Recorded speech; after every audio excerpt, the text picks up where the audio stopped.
Baik, selamat siang untuk kita semua. Mohon izin kami dari kelompok 2 ingin memaparkan mengenai perbandingan PWS Stamet kelas 1 Kuala Namu dengan PWS Stasiun Meteorologi kelas 3 Binaka Gunung Sitoli. Sebelum itu, izinkan kami memperkenalkan diri. Nama saya Bestariman Ibezaro Arefa, serta rekan saya, Faisal Fadlani Yasmin.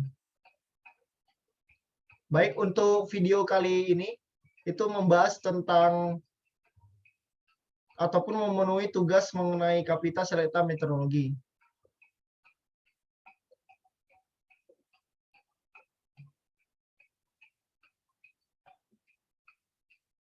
Baik, kita akan masuk mengenai PWS Stasiun Meteorologi Kuala Namu yang akan dibahas oleh rekan saya, Faisal.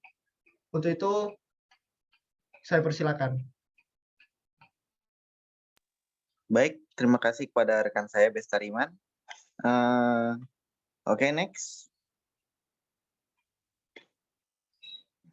Di sini saya akan memberikan secara garis besar produk PWS atau Public Weather Service yang ada di Stasiun Kuala Namu.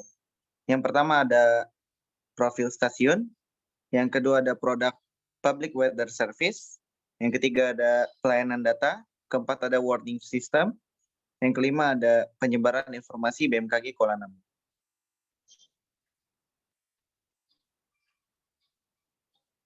Profil Stasiun Kuala Namu yang berlokasi di Jalan Tengku Heran, nomor 119, Desa Pasar, 5 Kebun Kelapa, Kecamatan Beringin, Kabupaten Deli Serdang, Sumatera Utara, yang dikepalai oleh Bapak Farul Rozi, SP. Untuk selengkapnya dapat dilihat pada slide ini.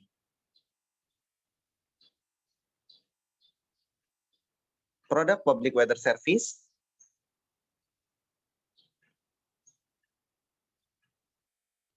Oke, next. Yang pertama ada perakiraan cuaca di bandara yang berisikan informasi terkait peringatan dini cuaca apabila ada, arah dan kecepatan angin, serta visibility. Next. Yang kedua ada Go Radar yang berisikan, yang bersifat nowcasting. Next. Yang ketiga ada perakiraan cuaca Gunung Sinabung yang berisikan informasi terkait perakiraan cuaca, suhu, RH, arah dan kecepatan angin. Next. Untuk satelit image sendiri ada 4 produk satelit. Yang pertama ada Enhance yang menampilkan suhu puncak awan. Next. Yang kedua ada Cloud Type, tipe-tipe awan. Next.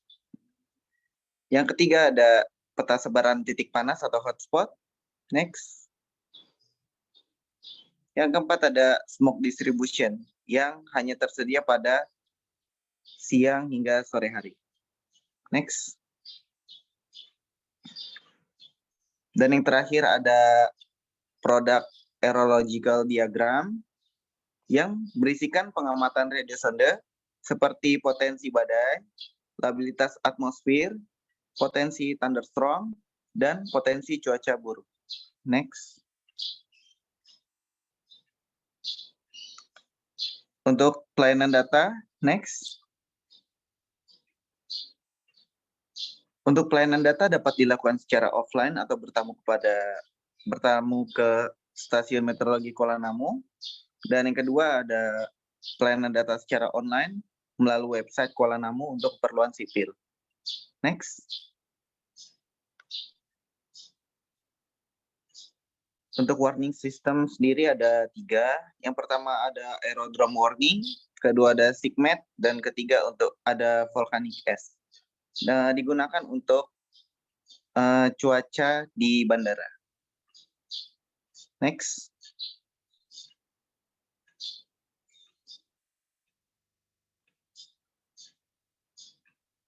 Untuk penyebaran informasi BMKG Kuala Namu dapat diakses melalui Twitter, kanal YouTube, dan Instagram.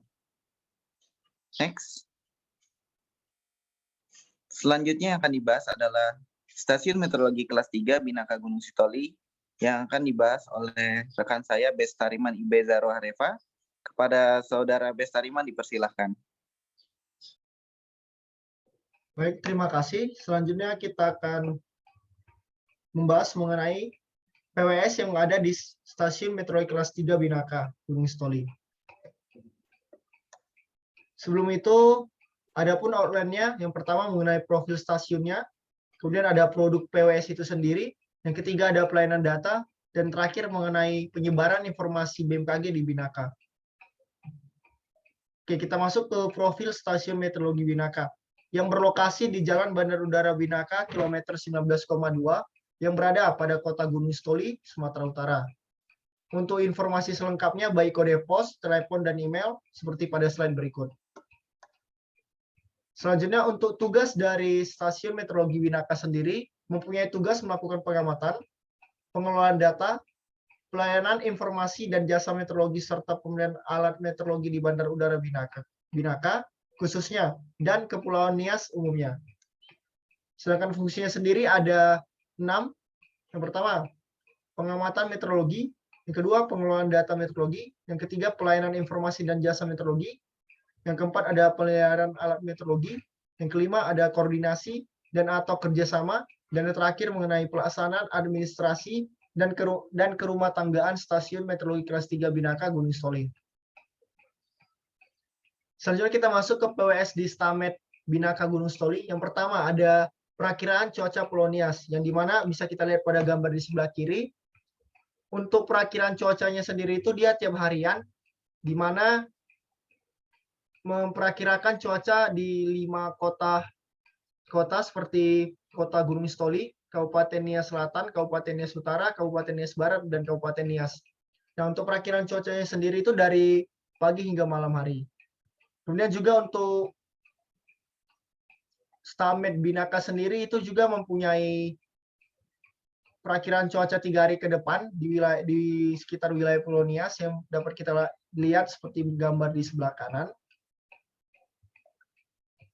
Selanjutnya untuk citra satelit cuaca.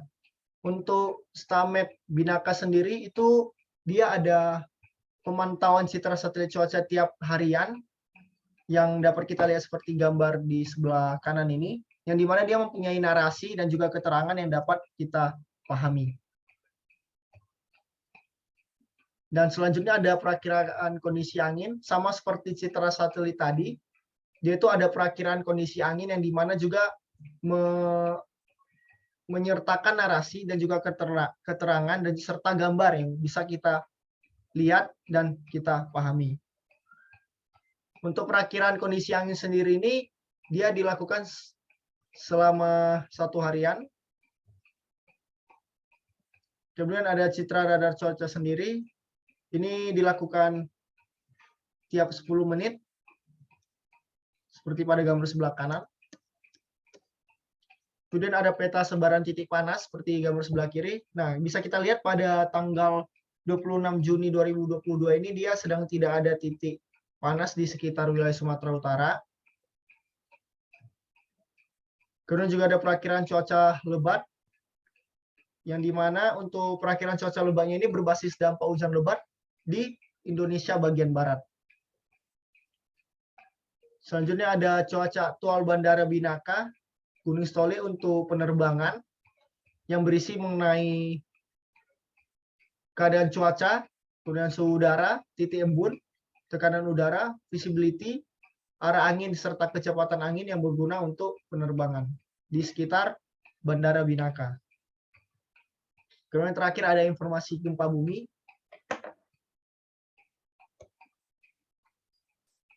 Selanjutnya kita masuk ke pelayanan data. Untuk pelayanan data di Stamet Binaka sendiri itu mempunyai tarif yang berbeda, di mana untuk informasi meteorologi untuk keperluan klaim asuransi itu dia mempunyai tarif 175.000 per lokasi dan per hari. Dan juga ada informasi khusus meteorologi sesuai permintaan, itu dia ada 2, baik kegiatan olahraga maupun kegiatan outdoor atau indoor, itu memiliki tarif yang sama, yaitu Rp100.000 per lokasi dan per hari. Berbeda dengan data radar sendiri yang mempunyai tarif Rp70.000 per lokasi dan per hari. Sedangkan untuk jasa konsultasi meteorologi sendiri mempunyai tarif Rp3.750.000 per lokasi. Sedangkan untuk prosedur pelayanan sendiri dapat kita lihat seperti gambar sebelah kanan. Untuk kegiatan yang bertarif Rp0 ada 7, seperti kegiatan yang memenuhi kewajiban atau komitmen internasional, kegiatan penanggulangan bencana, kegiatan sosial, kegiatan keagamaan, kegiatan pertahanan keamanan, kegiatan penelitian dan penelitian non-komersial, dan juga kegiatan pemerintah pusat atau pemerintah daerah atas kerjasama dengan BMKG. Kemudian juga untuk persyaratan tarif Rp0, ada persyaratannya ada 5. Yang pertama, ada surat pengantar dari instansi, surat permohonan informasi, surat pernyataan tidak menyalahgunakan informasi, ada proposal skripsi atau kegiatan penelitian, dan terakhir ada fotokopi KTP. Selanjutnya untuk penyebaran informasi BMKG di Bhinaka Gunung Sitoli sendiri itu ada 2, baik dari Instagram dan juga dari Twitter. Nah, sekian dari hasil pemaparan kami. Jadi dapat ditarik kesimpulan bahwasanya untuk Stamed Meteorologi Kuala Namu sendiri itu dia berbeda dengan Stamed Bhinaka, di mana untuk Stamed Kuala Namu sendiri dia ada perakiraan cuaca di sekitar Gunung Sinabung, kemudian ada aerological udara atas, berbeda dengan Stamed Bhinaka yang dia ada informasi tentang gempa bumi. Kemudian juga ada perbedaan juga di bagian pelayanan data. Untuk pelayanan data sendiri di Kuala Namu itu bisa diakses dari offline atau datang ke tempat stasiun meteorologinya langsung untuk mendapatkan data, ataupun bisa dari online. Berbeda dengan di Stamed Bhinaka yang cuma bisa mengambil datanya itu dari offline atau datang langsung ke lokasi stasiunnya. Baik, sekian dari hasil pemaparan kami. Kurang dan lebih kami mohon maaf. Kami ucapkan terima kasih.